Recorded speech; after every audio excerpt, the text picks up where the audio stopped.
Halo semuanya, kembali lagi bersama saya Madianto. Kali ini kita akan membahas tentang mulailah tinggalkan gaya hidup ini dan cobalah berhemat. Membeli barang-barang mahal menjadi salah satu godaan yang sulit ditolak sebagian dari kita. Dengan prinsip ingin menikmati hidup, banyak orang yang baru punya penghasilan lebih malah gagal mengatur keuangannya. Soal hiburan misalnya, generasi milenial tak keberatan mengeluarkan uang jutaan rupiah untuk menonton konser secara langsung. Gonta-ganti gadget terbaru yang canggih juga sudah menjadi kebiasaan. Kebanyakan orang rela mengeluarkan uangnya demi memenuhi tuntutan gaya hidup, termasuk memamerkannya di media sosial. Walau hidupnya terkesan glamor, tapi tidak sedikit generasi milenial yang tidak punya tabungan. Pikir dua kali. Menurut perencana keuangan Jeremy Straub, CEO Coastal Wealth, sebelum melakukan pembelian barang mahal, tanyakan pada diri sendiri, apakah kita bisa membeli produk yang murah tapi membawa perasaan gembira yang sama? Meski mencari kegembiraan dari sebuah produk adalah hal yang murahan, tapi itu bisa membantu kita berpikir dua kali sebelum mengeluarkan uang banyak. Katanya seperti dikutip dari Insider. Menurut beberapa perencana keuangan, kebiasaan membeli barang mahal apa saja yang sebenarnya termasuk pemborosan, dan bagi mereka ini disebut investasi, padahal bukan. Lalu yang kedua, ngopi cantik. Kumpul-kumpul sambil ngopi di kedai kopi kekinian menjadi cara generasi milenial berjejaring dan bersosialisasi. Walau secangkir kopi seharga 50.000 terkesan murah, tapi kalau dilakukan beberapa kali dalam seminggu, pengaruhnya cukup besar pada anggaran pengeluaran. Ketiga, semua barang harus bermerek. Membeli tas atau sepatu desainer tidak termasuk pemborosan kalau kita sering memakainya ketimbang hanya menumpuk di lemari. Meski demikian, menurut Straub, membeli semua barang branded, mulai dari sepatu, baju, sampai aksesoris bukanlah sebuah investasi.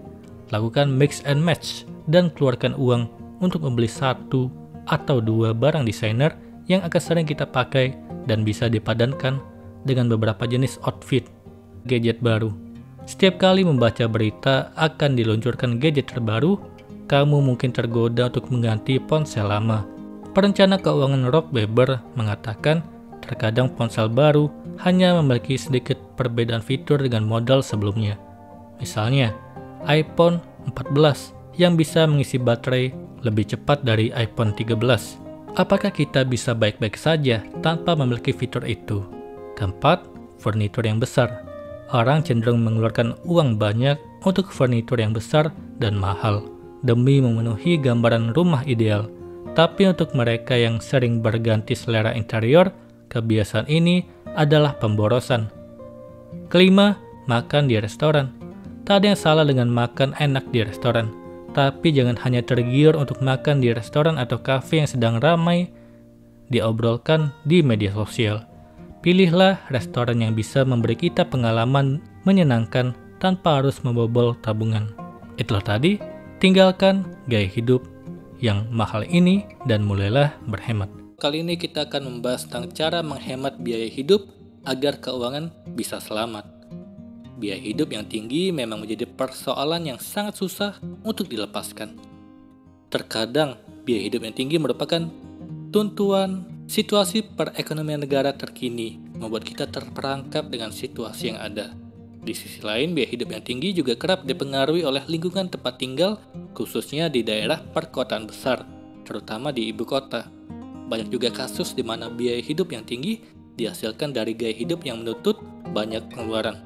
Kalau kamu berpikir untuk menghemat biaya hidup karena kamu sadar bahwa gaya hidup kamulah yang mempengaruhi tingginya biaya hidupmu, inilah cara untuk menghemat biaya hidup yang bisa kamu terapkan mulai dari sekarang. Yang pertama, lebih baik makan di rumah. Kamu sudah tahu bahwa biaya makan di luar tidaklah murah. Memang bagi sebagian orang, makan di luar mampu memudahkan dalam banyak hal, terutama bagi kamu yang tidak punya waktu untuk memasak di rumah. Kamu hanya perlu mendatangi rumah makan atau restoran yang kamu suka dan memesan makanan di sana, menghemat waktu dan tenaga. Tetapi karena misimu di sini adalah untuk menghemat biaya hidup, sudah sewajarnya kamu mengatur strategi untuk lebih sering makan di rumah. Dalam artian seperti ini, luangkan waktumu untuk memasak di pagi hari Dengan cara ini kamu bisa menghemat biaya sarapan karena sudah pasti kamu makan di pagi harinya. Kemudian bawa bekal dari rumah sebagai santapan siang kamu di kantor kalau kamu bekerja ataupun kuliah.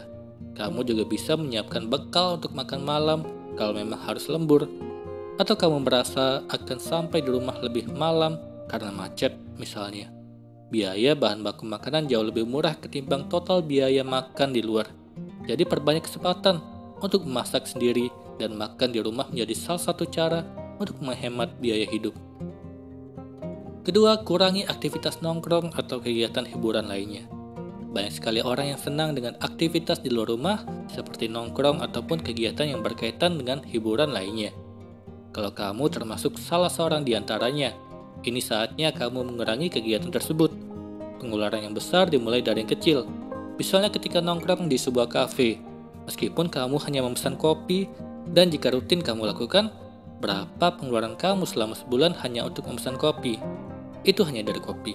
Nah, berapa kali kamu menjalani aktivitas nongkrong atau kegiatan hiburan lainnya di luar rumah yang mengharuskan kamu untuk mengeluarkan uang dalam sebulan? Kalau kamu hitung biaya pengeluarannya hanya untuk hal-hal tersebut, kamu pasti akan terkejut besarnya pengeluaran yang sudah kamu keluarkan. Jadi kurangilah aktivitas nongkrong dan hiburan di luar rumah lainnya untuk menghemat biaya hidupmu. Ketiga, cari alternatif transportasi yang lebih hemat. Kalau kamu terbiasa menggunakan kendaraan pribadi dan memakan biaya yang lebih mahal ketimbang ketika kamu menggunakan transportasi umum, maka kamu perlu mempertimbangkan untuk mulai menggunakan transportasi umum. Selain itu, tidak semua transportasi umum memiliki tarif yang sama. Meskipun transportasi umum semacam ojek online pada dasarnya lebih praktis dan murah. Terkadang transportasi tersebut tidak lebih murah ketimbang ongkos bus. Kalau kamu mengetahui rute dan transportasi yang tepat dalam aktivitas harianmu, juga berdasarkan pada kenyamanan menurut preferensi kamu, segera terapkan itu. Sebab tujuanmu adalah menghemat biaya hidup, jadi kamu harus tetap mempertimbangkan biaya pengeluaran untuk tarif transportasi sambil mempentingkan keselamatan tentunya. Keempat, pilih produk alternatif ketika berbelanja. Selama ini kamu mungkin sudah terbiasa dengan membeli produk brand, dan semua orang tahu bahwa produk bermerek tidaklah murah. Oleh karena itu, pilihlah produk alternatif yang lebih murah ketika berbelanja. Tidak mesti harus bermerek dan mahal, asalkan cocok dan nyaman untuk kamu kenakan dan awet.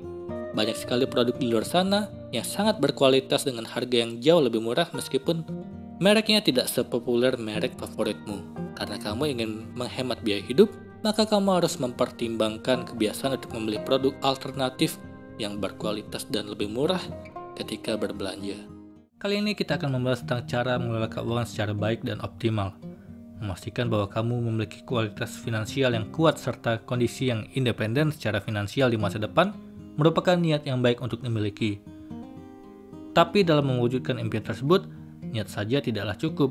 Kamu pun harus mulai memperhatikan serta menemukan cara mengelola keuangannya tepat, dan perlu disadari bahwa cara mengelola keuangan setiap orang akan berbeda. Tapi dengan tujuan yang sama, kamu pun bisa mengambil esensi atau beberapa tips dan trik dalam cara mengelola keuangan yang bisa disesuaikan dengan kepribadian, kebutuhan, dan gaya hidupmu. Berikut adalah caranya. Yang pertama, selalu siapkan anggaran keuangan. Dalam memulai menemukan cara mengelola keuangan yang mudah kamu aplikasikan, kamu bisa mulai dari menyiapkan anggaran keuangan. Anggaran ini dibutuhkan sebagai sebuah acuan dalam segala perhitungan finansialmu, mulai dari pemasukan, pengeluaran, serta kebutuhan untuk berinvestasi dan akses terhadap layanan kesehatan. Dengan memperhatikan anggaran keuangan terlebih dahulu sebagai salah satu cara mengelola keuangan, kamu bisa menemukan aspek apa saja yang diperlukan dan dibutuhkan. Penentuan tersebut berguna agar kamu tidak mengeluarkan uang untuk hal-hal yang tidak diperlukan atau tidak dibutuhkan, sekaligus membuat kamu lebih disiplin lagi dalam menentukan prioritas demi mengelola kondisi keuangan agar selalu balance atau seimbang atau bahkan mendapatkan keuntungan. Kedua, belajar untuk menabung. Mungkin kamu sudah bosan mendengar kata menabung, tapi menabung hingga saat ini merupakan salah satu cara mengelola keuangan yang baik dan terbukti ampuh. Apalagi kalau kamu saat ini sedang mempersiapkan kehidupan di masa depan yang lebih baik. Dengan menabung, kamu secara tidak langsung menyisihkan uang yang kamu miliki untuk kebutuhan di masa depan yang sifatnya terencana maupun tidak terencana. sehingga kamu tidak perlu merasa kesulitan untuk memenuhi kebutuhan di masa depan nanti. Ketiga, hindari berutang. Utang merupakan salah satu kendala dalam menentukan cara mengelola keuangan yang baik. Pasalnya dengan berutang, kamu jadi harus menyisihkan penghasilanmu untuk mengalokasikannya dalam membayar tagihannya setiap bulannya. Keempat, buat catatan keuangan. Selain memiliki anggaran, kamu juga membutuhkan adanya catatan keuangan dalam menentukan cara mengelola keuangan yang baik. Catatan keuangan ini berguna untuk memberikan rincian terhadap pengeluaran kamu dalam sehari-hari atau per bulannya. Dengan mengetahui secara rinci terkait pengeluaran yang dilakukan, maka kamu akan lebih mudah mengeliminasi pengeluaran yang tidak diperlukan untuk kemudian hari.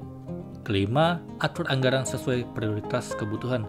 Kamu tentu paham bahwa menghadirkan anggaran sebagai salah satu cara mengelola keuangan akan memudahkan kamu dalam memisahkan kebutuhan dan keinginan. Tapi yang perlu kamu tambahkan adalah mengenai prioritas kebutuhan tersebut dalam jangkauan waktu.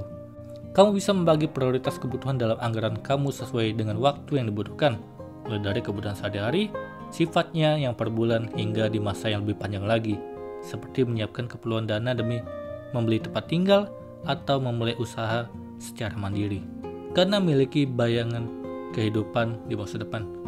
Selain melakukan kegiatan dalam melatih kamu menentukan cara mengelola keuangan yang baik, ternyata membayangkan atau memiliki impian yang jelas juga bisa membantu kamu memotivasi untuk memiliki kondisi keuangan yang sehat. Dengan membayangkan kehidupan apa yang kamu inginkan di masa depan, kamu dapat membuat rencana yang lebih baik lagi. Itulah tadi tips mengelola keuangan secara baik dan optimal. Semoga ini bermanfaat. Sekian dan terima kasih.